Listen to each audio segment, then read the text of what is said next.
Asia Pacific predator league 2026 का दिल्ली में जोरदार फिनाले के साथ हुआ समापन। टीम मिथ एवेन्यू गेमिंग और फैंसी यूनाइटेड स्पोर्ट्स टोडा 2 और वेलोरेंट की विजेता बनी दिल्ली। 14 जनवरी एशिया पैसिफिक के सबसे बड़े स्पोर्ट्स आयोजन में से एक प्रेडेटर लीग 2026 का दिल्ली के भारत मंडपम कन्वेंशन सेंटर में शानदार समापन हुआ।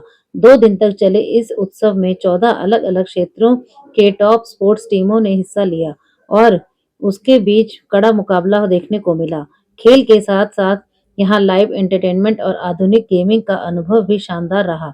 इस फिनाले में लगभग 4,000 दर्शक और गेमिंग के शौकीन शामिल हुए, जिन्होंने न केवल रोमांचक मैच देखे बल्कि मशहूर संगीत कलाकारों के शो का भी आनंद लिया।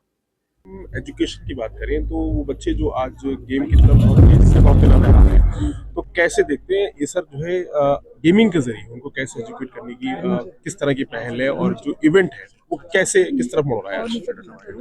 जो जो इवेंट है वो हमने एशिया पैसिफिक लेवल के ऊपर में इसको किया है। पिछले 7 टाइम से हम इसको करते जा रहे हैं। तो जो टीम्स पर कंट्री की होती हैं उन कंट्री के ऊपर में जो विनर्स होते हैं उनको सबको आउटसाइड द कंट्री यहाँ पर लाके रीजनल लेवल के ऊपर में किया जाता है। तो आज जो है पिछले 2-3 दिन से प्रीलिम चल रहे हैं, जो आज फाइनल होगा डोटा 2 का और कल होगा वैलोरेंट का। तो जो भी टीम इसके अंदर में एशिया पैसिफिक लेवल पे विनर होगी वो जो है वो उसको अवार्ड किया जाएगा। इसके अंदर में प्राइज मनी वगैरह जो है वो भी काफी डिसेंट होती है, राइट। सो अब अगर हम इस स्टेज के ऊपर में देखें, मैं अपनी अपनी जनरेशन को अगर देखूं तो मेरे फादर ने मेरे को कभी भी ये नहीं कहा होगा कि तुम जाके क्रिकेट खेलो। हमेशा यही कहा कि क्रिकेट छोड़ दो, उससे कुछ नहीं होगा, पढ़ाई करिए। Which is not the case right now, because today I think you need to be the best in what you do, and if you are aspire to be something, you have more chances to be able to do it, and that's what you can make a career. And so whether it's going to be esports or whether it's going to be sports is something which we can see very clearly. आज की date के अंदर में आप cricket के अगर देखें example, look at the people that have been become crorepati's, right? So that's a career, and so people can look forward to as far as the e-sport from a career point of view.